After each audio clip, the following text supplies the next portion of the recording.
Good morning, Ohio. James Ernest of The Grueling Truth, here with Thomas Gilbert, author of How Baseball Happened, Outrageous Lies Exposed, The True Story Revealed.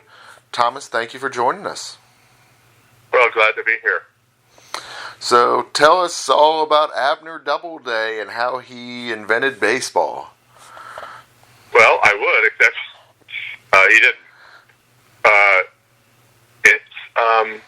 The book, starts with the stories we've all heard about where baseball came from, and they're amazingly untrue. They're not just a little bit wrong, they're completely 100% false.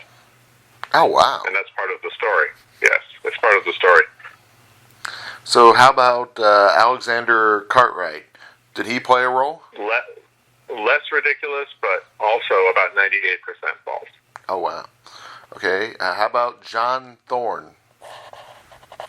Or Joe Thorne. He's a wonderful... Who? Oh, John Thorne. Yeah, sorry. I had it right there for a second. John Thorne is a wonderful person, but didn't invent baseball, but he's a wonderful baseball historian and a great guy. So we're at least moving more in the right direction. He actually has a lot to do with baseball. I mean, it's actually it's the starting point for my story, which is that basically everything you've heard about who invented baseball and when is wrong. And, there's a lot of ways things could be wrong. They're wrong in an interesting way that's actually part of the story, because these stories were made up by people who knew they weren't true. Okay, so they openly knew it. It wasn't like one of those where they had just heard the wrong thing and continued the story. Exactly. Huh. I mean, what's the first thing I realized when I investigated these things, and, if you're a fan, like I was growing up, or a normal baseball fan, you don't put a lot of thought into these things. You hear them since you're a kid, and when you actually take them seriously, you realize, they don't really add up. Sports aren't invented by a teenager who walks into a pasture in Cooperstown and says, "Hey guys, I just thought of a game." Right? Mm-hmm. And that's not the way the real world works. And the Cartwright and Knickerbocker story, if you read it in a history book, it describes how they invented the rules of the game, and then they played their first game and they lost 23-1. Which there's something wrong with that picture. Yeah. Huh. But no, the simple answer of why they made them up is that it's marketing. There was actually a group of people, most of whom are not remembered, and half my book is about them, who decided they wanted to give America a sport. And America didn't have a national team sport or anything like a modern sport in the 1840s and 50s. So it was a self-conscious movement almost. And, a marketing guy once told me many years ago, to sell a product, you need a story. The story doesn't have to be true. Mm-hmm. So is baseball an original sport? It is. My argument is that it's 100% American. And that was actually the point of it. If you want to sound smart these days, you say that it's descended from an English game, or the English game of rounders. Mm-hmm. And I personally get tired of reading that because I don't believe it at all. For the full story, you can read my book about this, but the point of the origin stories and the point of baseball itself was to be American. My book deals a lot with this period in history in which we're a very young country, and we have sort of a combination of fear and respect and rivalry with England. And the last thing we were going to do is adopt any of their sports, the main candidate being cricket. Does Ken Burns capture the true story of baseball? Ken Burns, his documentary is great, but for someone like me who's really interested in the early part of the picture, there's really, it sort of gets foggy. It becomes a bunch of myths and stories, most of whom are really not true. And, I wrote this book. It's not Ken's fault. Almost no one understands this period, and that's why I wrote the book. It's a search for who these people were, whose names wouldn't mean anything to you, and why did they do what they did, and what was the country like when they did it? which is a big part of the story. It's not just about sports. So has baseball changed and evolved as our country's evolved? Absolutely. The biggest thing the easy way to think about it is if we took a time machine and we went to, say, New York in 1855, there might be some kids playing baseball, but in most parts of the country, no one's heard of it. And there's no adult organized sports at all. Mm-hmm. It's a little bit hard to believe, considering how obsessed we are with sports in America. Mm-hmm. But 15 years later, 1870, we're about to have our first national sports league, and everyone is baseball mad, and there's baseball clubs everywhere. And there's fans, there's everything that we associate with baseball. The game's a little different, but we could go to a stadium packed with 15,000 cheering people, and there'd be sports sections and staffed. So that's 15 years where it goes from nowhere to almost to the point of it being a complete modern sport. And the people that did that accomplished this thing, this is my story. Guess what else they did during that period? They fought the Civil War. And so this is an amazing group of people, a diverse and amazing group of people, and that's the main part of my book. And they were all amateurs. No one got paid to play baseball until the late 1860s at the earliest. So they all had careers, jobs, sometimes important careers and jobs. Mm-hmm. They were in politics. They were founding the Republican Party. They were laying out railroads, and it's an amazing story that you won't find anywhere else. You mentioned the Civil War. Which war had the biggest impact on baseball? It's definitely the Civil War.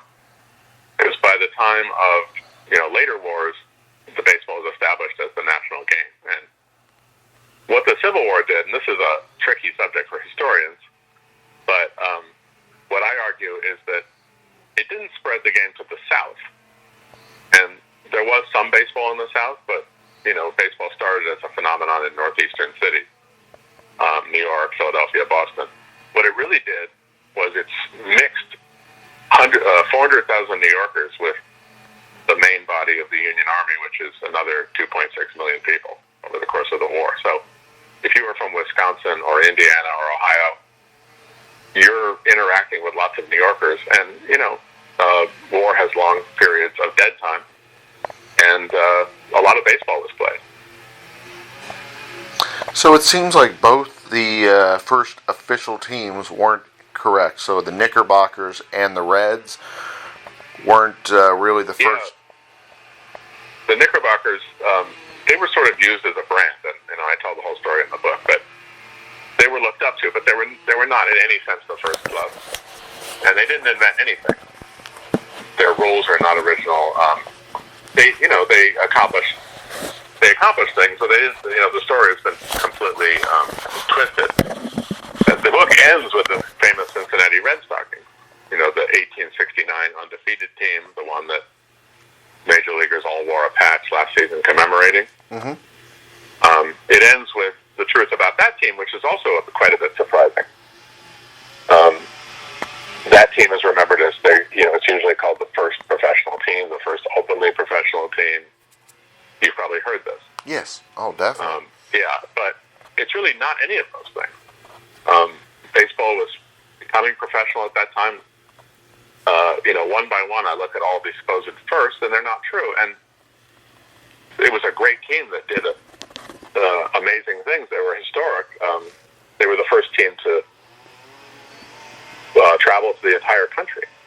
They went to the West Coast, the East Coast, the Deep South, and they promoted and spread baseball. And they deserve a lot of credit for it becoming national. I found a few skeletons in the closet. I mentioned, the Cincinnati and the part of Kentucky that's across the river. Mm-hmm. There's some interesting associations between the people that founded the Red Stockings and organized crime. Oh, wow. Which are, and basically, the major leagues, the entire professional baseball regards the Cincinnati Red Stockings of 1868 to 70 as, their founders, their original pro team, their patriarchs. And This is why all you'll read is that they were clean, they were corporate, they were above board. The businessmen and the board of directors were, moral paragons, and it's not entirely true. Oh, wow. So, with that, was baseball supposed to be a spectator sport? Great question. So, it's actually almost funny what happened, which is that the baseball had a plan. And the plan was to get people to exercise, which we didn't, and to create a national sport. And it accomplished that. They had no idea of making money from it, and they had no idea of selling it as entertainment, which is a little bit hard to grasp. And in my book, I talk about the advent of the first fan. And, we fans, we kind of crashed the party. No one invited us. No one set up stands. No one sold tickets. We just started coming to the games. And the original reason was because games between Brooklyn clubs and New York City clubs got people interested for obvious reasons. We don't have trouble understanding why you'd be rooting for your city or your neighborhood, right? Mm-hmm. But it was a completely new phenomenon. And the funny part of it is, for me, is that the people in the baseball establishment at that time were disturbed by it. They were shocked and almost afraid of. If you read the original things that they wrote about it, the journalists who covered the first games where 10,000, 15,000 people showed up unexpectedly, and they're wondering, is this some kind of explosion of interest in gambling? They actually don't understand why you would root for a team. That seems odd. So, I was going to say, when you go back and one of the fun things about doing history is stuff that we live with, that we accept as simple facts of life, like the fact that America loves sports, that we watch team sports. If you go back in time, you'll eventually find a time when these things began. And there was a time before that, which is, it's a little bit of a leap of imagination. It is hard to imagine an America with nobody rooting for anyone. And, if you go to any sporting event before the late 1850s, boxing, horse racing, it's all about betting. That's the only reason people are interested. Huh. Yeah, we were quite a gambling country then. Oh, dang. So baseball was self-consciously trying to build a sport that had nothing to do with gambling. And when the fans showed up, they were saying, wow, why? That is awesome. So, it sounds like baseball has definitely changed and evolved. And then, of course, thanks to the fan duos and all those type of things, it's kind of come full circle. And it sounds like, it's finally gotten to the point where it is a lot about the gambling again. Well, one of the characters in my book, you might have heard of him, Henry Chadwick. He's the first great baseball journalist. Uh-huh. He also invented all of the basic stats. And he, it's fun to imagine what he would think of baseball today. He was very gambling phobic, but he loved analytics. And he was the first person who did it. So he would be saying, wow, my smartphone can get baseball stats that are instantly updated. That's fantastic. He would enjoy fan graphs and StatCast and all that stuff. Oh, definitely. So it sounds like this book's a great book for anybody who loves history or baseball or America. Exactly. It's a trip to a fascinating, unfamiliar country, and, there's certain resonances with the present, and there's a lot of huge differences. And I think, I wrote it hoping that it wouldn't be only baseball fans, because it's an American history lesson. Excellent. Well, Thomas, we've enjoyed having you on the show today, and we wish you the best of luck with your other interviews later on today. Before we let you go, where on social media, where on the web can they find out more about you and your book? It's one word, howbaseballhappened.com. Awesome. With no space. Sounds great. Thank you, Thomas, for joining us. Great interview. Thanks. It was great talking to you. My pleasure.